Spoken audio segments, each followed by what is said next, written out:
वालेकुम स्टूडेंट्स। आज का जो हमारा टॉपिक है वो है सेल वॉल। ये बहुत इजी और बहुत सिंपल टॉपिक है। सबसे पहले सेल वॉल जो होता है वो प्लांट सेल में प्रेजेंट होता है और एनिमल सेल में एब्सेंट होता है। सेल वॉल आउटर कवरिंग होती है सेल की, जो प्लांट सेल में होती है और एनिमल सेल में नहीं होती। इसी सेल वॉल की वजह से एनिमल सेल जैसे हम मूव कर सकते हैं और प्लांट सेल मूव नहीं कर सकते क्योंकि उसके अंदर सेल वॉल मौजूद होता है। अगर हम एक एक्सपेरिमेंट करें और प्लांट सेल के अंदर हम पानी भरें तो वो प्लांट सेल के अंदर जो पानी भरेंगे वो बाहर नहीं जाएगा, वो सेल ब्रस्ट नहीं होगा। क्यों? क्योंकि उसके अंदर सेल वॉल प्रेजेंट होती है। अगर यही वाला एक्सपेरिमेंट हम एनिमल सेल के अंदर करें और एनिमल सेल के अंदर पानी भरें, उसको टर्जर कर दें, भर दें अच्छी तरीके से, तो एनिमल सेल ब्रस्ट हो जाएगा क्योंकि उसके अंदर सेल वॉल प्रेजेंट नहीं होती।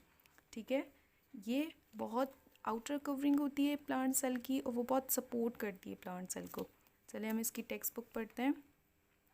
The cell wall is the tough, rigid, non living and permeable protective layer in some cells types.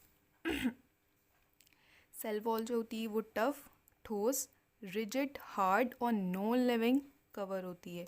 Permeable protection, permeable का मतलब होता है ये एक ऐसी लेयर होती है जिसके अंदर हर चीज़ इंटर भी हो सकती है और लीव भी कर सकती है।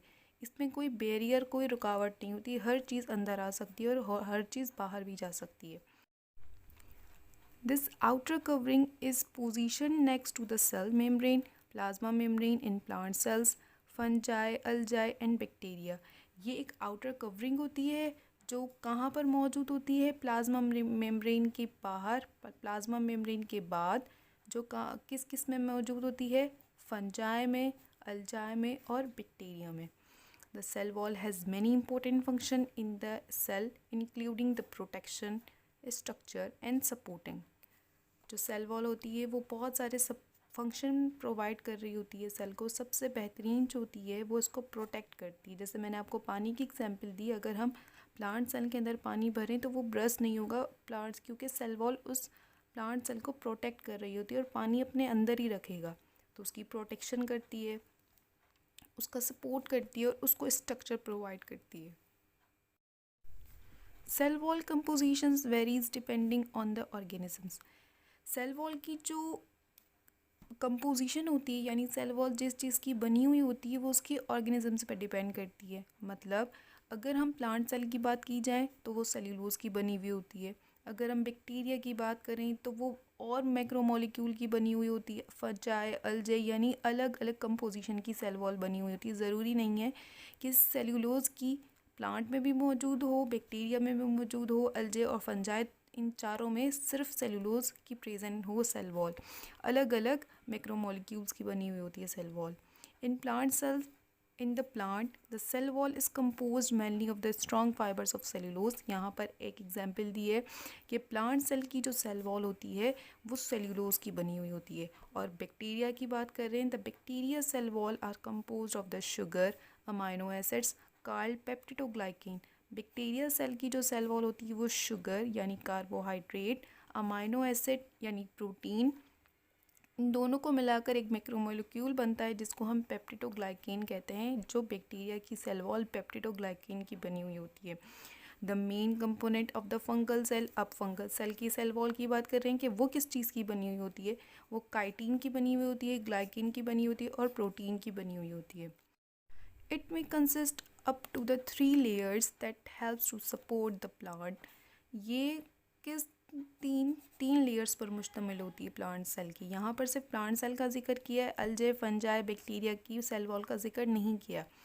प्लांट सेल की सेल वॉल 3 लेयर्स पर मुश्तमिल होती है जो प्लांट्स को सपोर्ट करती हैं। This layer included the middle lamella, primary cell wall and the secondary wall. सबसे पहले हम मिडल लेमेला को डिस्कस करते हैं। It separate one cell from other. ये एक बीच का पार्ट होता है जो सेपरेट करता है एक सेल को दूसरे सेल से। It is a thin membrane layer on the outer side of the cell and it is made up of the sticky substance called the pectin and the cellulose. ये एक thin membrane होती है, यानी इसकी जो layer होती है वो पतली होती है और ये किस चीज़ की बनी हुई होती है? ये पेक्टिन और सेल्यूलोज की बनी हुई होती है। लेकिन इसके मिडल लेमेला के अंदर जो एलिमेंट्स मौजूद होते हैं वो होता है कैल्शियम और मैग्नीशियम मौजूद होते हैं मिडिल लेमेला के अंदर। अगर हम प्राइमरी सेल वॉल की बात की जाए तो primary cell wall middle lamella के बाद आता है, जो inside the middle lamella and it's mainly the composed of cellulose, ये भी सेलुलोज की बनी हुई होती है। फिर secondary cell wall, it's lies along the side of the cell membrane, ये सेल मेम्ब्रेन यानी प्लाज्मा मेम्ब्रेन के बाद मौजूद होती है या उसके साइड में मौजूद होती है।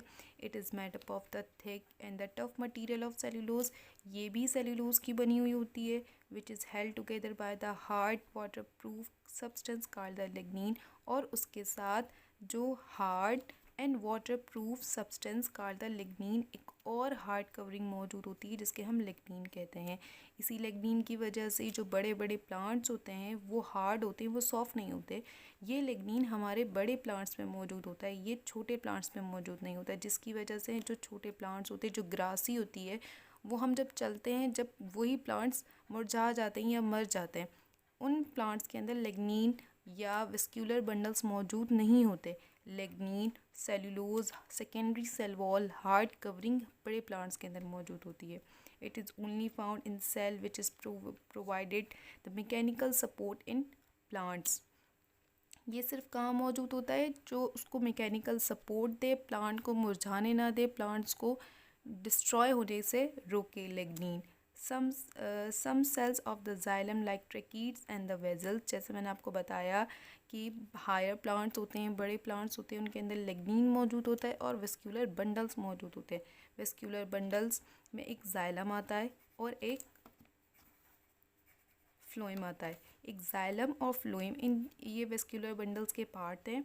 जाइलम का क्या काम होता है, जो हम सॉइल के अंदर, मिट्टी के अंदर पानी डालते हैं, जाइलम उस पानी को हमारे अपर पार्ट्स यानी स्टेम्स, फ्लावर्स, उन सब में पानी को लेकर जाता है।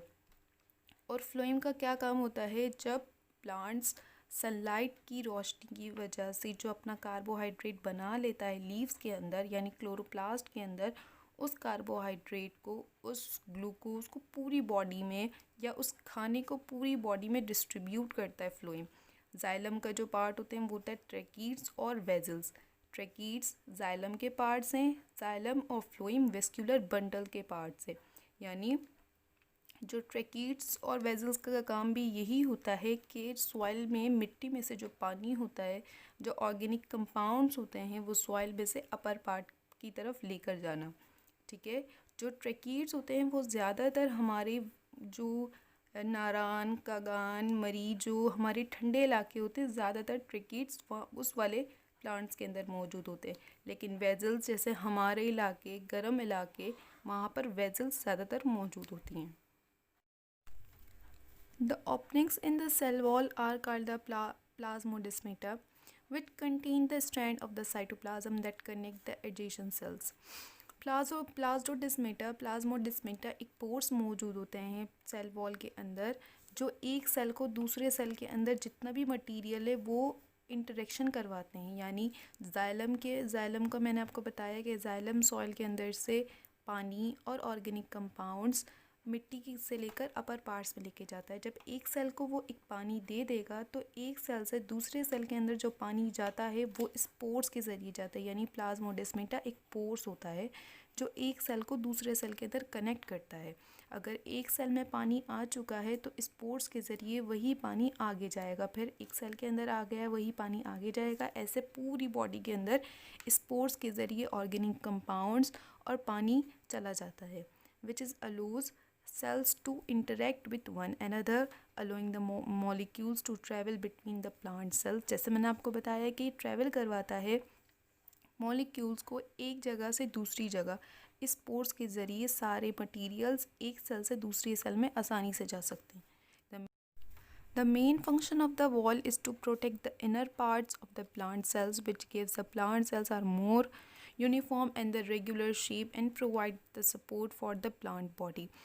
ये सेल वॉल प्रोटेक्ट करती है प्लांट के अंदरूनी हिस्से को ताकि वो अपनी जगह से हिले नहीं और उनको प्रोटेक्ट करें। The plants gives to uniform and the regular shape, जो प्लांट सेल की जो शेप है उसको बरकरार रखती है और उसकी शेप्स को, उस प्लांट सेल्स की बॉडी को सपोर्ट करती है कि जैसी उसकी शेप है वैसी ही रहे। The cell wall is completely permeable to the water and the mineral salt, which is allow the distribution of the nutrients throughout the plants. जैसे मैंने आपको बताया कि इंट्रोडक्शन में ही कि सेल वॉल जो होती है वो परमिएबल होती है, यानी इसके अंदर कोई भी चीज़, हर चीज़ आ भी सकती है और जा भी सकती है। हर चीज़ के अंदर वाटर होता है, मिनरल सॉल्ट्स होते हैं और भी ऑर्गेनिक कंपाउंड्स होते हैं जो प्लांट सेल के अंदर आसानी से आ सकते हैं और आसानी से जा सकते हैं। ये सिर्फ सेल वॉल की बात करें। अगर हम आगे वाले टॉपिक में सेल मेम्ब्रेन पढ़ें, लेकिन सेल मेम्ब्रेन की जो वॉल होती है वो सेमी परमिएबल होती है, उसके अंदर आसानी से चीज़ नहीं आ सकती, वो बैरियर होती है, उसके अंदर कुछ रुकावटें होती हैं। लेकिन सेल वॉल के अंदर कोई रुकावट नहीं होती, उसके अंदर कोई बैरियर मौजूद नहीं होता, हर चीज़ उसके अंदर एंटर भी हो सकती है और लीव भी कर सकती है। आपके सामने जो चार्ट नज़र आ रहा है, ये लेबल की हुई डायग्राम नज़र आ रही है, सेल वॉल की डायग्राम है। इसको थोड़ा समझने की कोशिश करते हैं। सबसे पहले ये वाला पार्ट, बिल्कुल मिडल वाला पार्ट, ये मिडल लेमल है। ये जो बराबर में दो स्ट्रैंड नज़र आ रहे हैं, ये है प्राइमरी सेल वॉल। इसके बाद वाला जो पार्ट है ये है सेकेंडरी सेल वॉल, और ये वाला जो पार्ट है ये है प्लाज्मोडेस्माटा यानी पोर्स। सबसे पहले मिडल लेमेला की बात करते हैं। मिडल लेमेला, जैसे मैंने आपको टेक्स्ट बुक में भी लिखा हुआ है कि मिडल लेमेला सेल्यूलोज का बना हुआ होता है और इसके अंदर कैल्शियम और मैग्नीशियम आयंस प्रेजेंट्स होते हैं। फिर प्राइमरी सेल वॉल भी कैल्शियम हेमी सेल्यूलोज यानी कार्बोहाइड्रेट 50% और सेल्यूलोज यानी कार्बोहाइड्रेट सेल्यूलोज की बनी हुई होती है। यही वाले सेल्यूलोज, यही वाले कार्बोहाइड्रेट जो प्राइमरी सेल वॉल में प्रेजेंट होते हैं, जब बहुत सारे जमा हो जाते हैं तो उसके बाद एक हार्ड कवरिंग की बारी आती है, तो उसके बाद जो पार्ट आता है वो होता है secondary cell wall. Middle lamella के बाद primary cell wall. Primary cell wall के अंदर बहुत सारे सेल्यूलोज जमा हो जाते हैं, तो उसके बाद एक हार्ड कवरिंग बन जाती है जिसको हम कहते हैं सेकेंडरी सेल वॉल। इस सेकेंडरी सेल वॉल के अंदर सिर्फ सेल्यूलोज ही नहीं, लिग्निन एक हार्ड कवरिंग मौजूद होती है जो प्लांट सेल को हार्ड रखती है। इस सेकेंडरी सेल वॉल के अंदर लिग्निन प्रेजेंट होता है, वेस्क्यूलर बंडल्स प्रेजेंट्स होते हैं, xylem roots, xylem vascular bundles, lignin present होते हैं जो सेकेंडरी सेल वॉल को हार्ड रखते हैं। फिर ये जो पार्ट आता है pores, plasmodesmata secondary cell wall के बाहर वाला पार्ट है। ये स्पोर्स के ज़रिए, मैंने आपको कहा कि पानी, ऑर्गेनिक कंपाउंड जो जाइलम सॉइल से प्लांट्स के अपर पार्ट की तरफ लेके जाते हैं, इस स्पोर्स के ज़रिए एक सेल से दूसरे सेल में इंटरेक्शन होती है, यानी एक ज़मीन से बहुत सारा पानी जाइलम ऊपर की तरफ लेकर आ रहे हैं। फिर जब इस सेल के अंदर पहुँचे तो इसने पूरे सेल को पानी और ऑर्गेनिक कंपाउंड प्रोवाइड कर दिया। फिर जब दूसरे सेल की बारी आई तो वही पानी इस पोर्स के ज़रिए बाहर चला जाएगा, यानी दूसरे सेल के अंदर इंटरेक्शन हो जाएगी। तो इस पोर्स का क्या काम होता है कि जो इनके अंदर पानी आता है, जो इनके अंदर ऑर्गेनिक कंपाउंड्स आते हैं, वो एक सेल को दूसरे सेल पर इंटरेक्शन करवाता है, यानी अपने सेल से दूसरे सेल की तरफ लेके जाता है। जितना भी पानी, जितने भी ऑर्गेनिक कंपाउंड्स और भी बहुत सारे इंटरेक्शन करवाता है, ये प्लाज्मोडेस्माटा करवाता है।